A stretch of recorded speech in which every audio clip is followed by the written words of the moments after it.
হ্যাঁ, না এটা আসলে কন্ট্রাক্টটা হয়েছে অলমোস্ট ১-১.৫ মাস আগে। অফারটা আসলে বড় দেয় তো। কেমন আর মানে $1,00,000 প্লাস? এটা তো আমার জন্য ছিল এরকম। $1,00,000 প্লাস? হ্যাঁ, সাকিবের জন্য তো ডেফিনিটলি আরো আরো বেশি। বড়। $৫-৬ হাজার হবে। $5-6 লাখ। $৫-৬ লাখ হবে।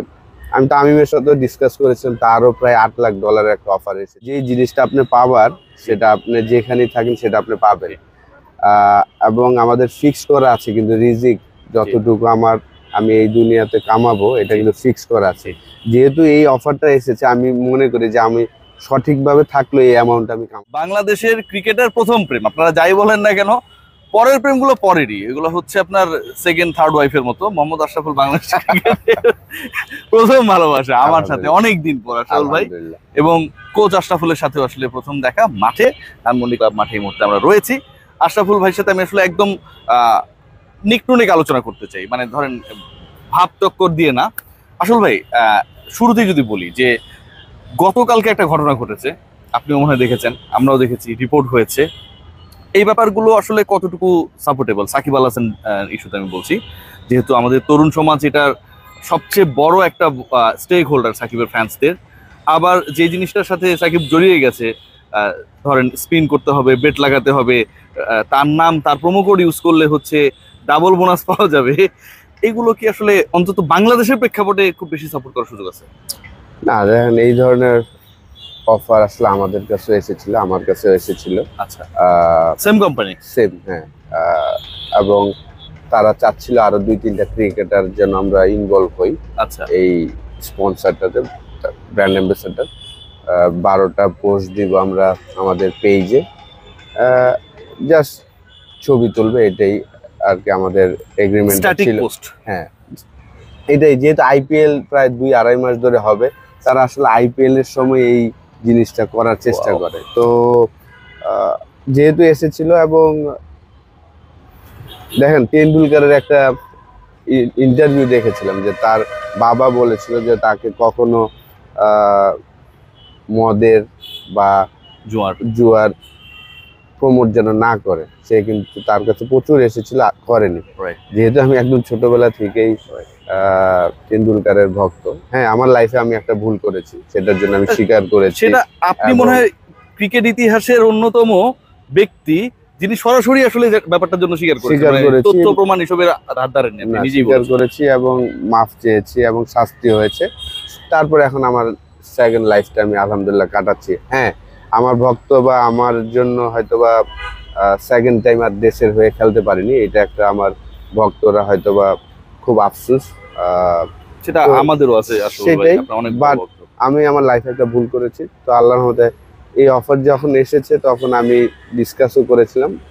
তো তখন বলছিল যে আসলে আর যেন এই ভুল না করি আর কি। অফারটা আসলে বড় দেয় তো। কেমন মানে $1,00,000 প্লাস? এটা তো আমার জন্য ছিল এরকম। $1,00,000 প্লাস? হ্যাঁ, সাকিবের জন্য তো ডেফিনেটলি আরো বেশি। $৫-৬ হাজার হবে। $৫-৬ লাখ হবে। আমি তামিমের সাথেও ডিসকাস করেছিলাম, তারও প্রায় $৮ লাখ একটা অফার এসেছিল। আচ্ছা, তো তামিমও না করে দিয়েছে। আচ্ছা, ইমরুল কায়েসের কথা শোনা যাচ্ছে। ইমরুল কায়েসও ছিল, এবং আমাকে যেহেতু বলছিল যে আমাকেই আসলে বলার জন্য, তো শাহরিয়ার নাফিজের সাথে আমি আলাপ করেছিলাম যে এরকম আছে, কি করা যায়। পরে বললো না দোস্ত, এরকম এই বেট কোম্পানি তো আমাদের দেশে আসলে অ্যালাউ না।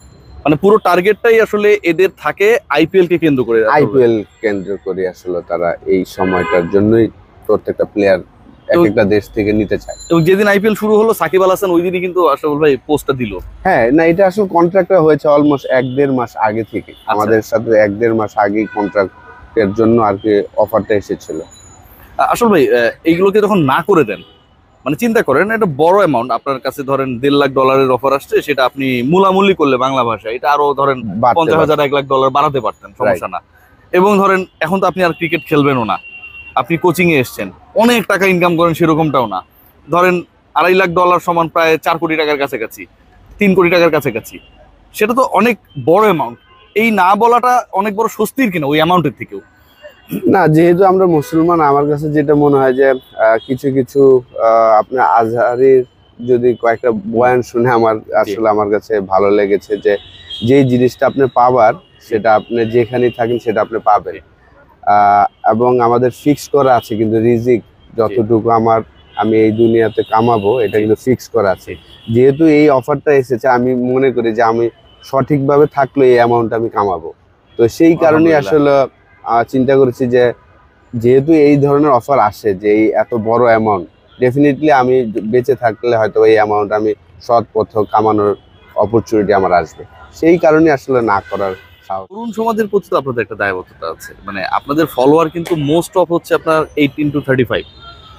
এখন এই সময়টায় ধরেন বাংলাদেশের ধরেন একটা বড় বা মেজরিটি পার্ট যদি আপনাদের মতো আইডলদের আহ্বানের কারণে আইপিএল চলাকালে এই জুয়ার মধ্যে জড়ায় যায়, এটা দুঃখজনক কিনা একদম অনেস্টলি যদি বলেন? না, দেখেন এখন আসলে আপনি যদি দেখেন যে লাস্ট 10-12 বছর ধরে লাইফটা কিন্তু কঠিন হয়ে গেছে সবারই। আগে আমরা যখন বড় হয়েছি, আমরা খুব লাকি ছিলাম যে শুধু সকালে ঘুম থেকে উঠে নিউজ পেপারটা দেখার জন্য ওয়েট করতাম, আর 8টা এবং 10টা নিউজের জন্য ওয়েট করতাম যে সারাদিনে কি হয়েছে। তো এখন আসলে মুহূর্তে মুহূর্তে এই আপনার সাথে আমি এখন কথা বলতেছি, সবাই মোবাইলে চলে যাবে, একদমই টেলিভিশনের জন্য বসতে হয় না। তো এটা তো অবশ্যই যে কোনো কাজে যারা আমাদের রোল মডেল, তাদের কাছ থেকে তো অবশ্যই পজিটিভ ভাইবস গুলা পাওয়াটাই উচিত আর কি। নেগেটিভ জিনিসগুলো যেটাতে ক্ষতি হবে সেটা না দিলে বেটার হয়। ক্রিকেটাররা যে এই যে রিটায়ারমেন্ট করে ফেসবুক থেকে, সকল ভাই মানে এই জিনিসটার জন্য আসলে মানে আমি যদি কম্পেয়ার করতে বলি, ম্যাক্সিমাম আসলে দায়টা আপনি কাকে দিবেন? আপনার ফেলো ক্রিকেটারদেরকে, আর হচ্ছে ক্রিকেট বোর্ডের নেগোসিয়েশনের দূরদর্শিতার অভাবকে? দেখেন, এইটা আমি দায় বলবো কি যে আমাদের কালচারটা তৈরি হয়নি। আপনি ধরেন, আমার কথাই ধরেন যে আমি এই যে ক্রিকেট খেলা ছেড়ে দিয়েছি, না বাংলাদেশে যে আমি খেলা ছেড়ে দিলাম, তো আপনি যে খেলার সময় যে আপনি 2 টাকা ইনকাম করেন, খেলা ছাড়ার পরে আপনার আবার 0 থেকে আসতে হয়। এই কারণেই কোনো প্লেয়ারই চায় না যে খেলাটা ছাড়তে। যদি আপনার ওই রাস্তাটা থাকতো, নাসির হোসেন সে 99 টেস্ট খেলে 100টা খেলে নাই কেন? সে জানে যে খেলার সময় সে যে 2 টাকা ইনকাম করতো, ছেড়ে কমেন্ট্রিতে সে 2 টাকার জায়গায় 4 টাকা ইনকাম করবে। টাইমিংটা বেটার ছিল। ঠিক আছে, এইভাবে আমাদের দেশে কিন্তু প্রত্যেকটা প্লেয়ার দেখেন, আমরা যে ছেড়ে দিব ডোমেস্টিক ক্রিকেটে, আপনি যদি এখনো দেখেন ওই সিনিয়র প্লেয়াররা পারফর্ম করলেই টিম রেজাল্ট করে, জুনিয়ররা ওইভাবে উঠে আসতে পারেনি। সেই কারণেই যেহেতু ফিটনেসটা ইম্পর্টেন্ট, সবাই এখন কিন্তু প্রচুর ফিট, আমাদের যে সিনিয়র প্লেয়াররা তারা কিন্তু প্রচুর ফিট।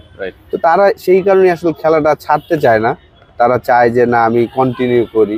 কারণ আপনার ওই রাস্তাটা নাই যে ছাড়ার পরে যে আপনি আরেকটা রাস্তায় যাবেন এবং সেই জায়গায় যে আপনার লাইফটা খুব স্মুথলি। যদিও আমরা আলহামদুলিল্লাহ অনেক ভালো আছি, আমরা প্রায় 30-40টা ক্রিকেটার যারা আছি ভাগ্যবান যে আমরা খুব ভালো আছি। বাকি সবাই কিন্তু ভালো নাই, জাস্ট 30-40টা ক্রিকেটার কিন্তু প্রিমিয়ার লিগের পারিশ্রমিকটা আপনি দেখেন না, অনেকে তো 50-60 হাজার টাকা দিয়েও খেলতেছে। মানে এটা দিয়ে কি হয় বলেন সত্যি কথা? হ্যাঁ, এই বছরটা আসলে খুবই টাফ যাচ্ছে সবারই, প্রত্যেকটা প্লেয়ারের জন্যই টাফ। তো আশা করি যে এটা ঠিক হয়ে যাবে ইনশাআল্লাহ।